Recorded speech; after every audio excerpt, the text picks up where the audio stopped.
ওরে ঠিক সন্তানের মতন লালন পালন করছি, সন্তানের মতনই ওর লালন পালন করে বড় করছি ভাই।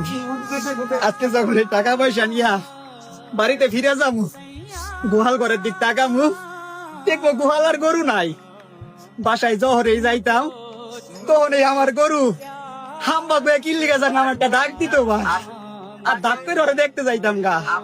আর আজকে গোহাল ঘরে যাম, কিন্তু আর ডাক দিব না ভাই, গোহাল ঘরটা শূন্য হয়ে বলবো ভাই।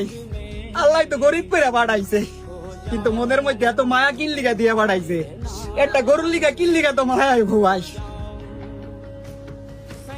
কোরবানি তো আপনারা দেন, কিন্তু আমরাও কোরবানি দেই ভাই। আসল কোরবানি তো তারা দেয় যারা কষ্ট করে লালন পালন করে গরুটা এত বড় কইরা এই হাটে আইসা সামান্য কিছু টাকার জন্য তাদের গরুটা বিক্রি করিয়া দেয়। থাক ভাই, আপনি কান্না করেন না ভাই।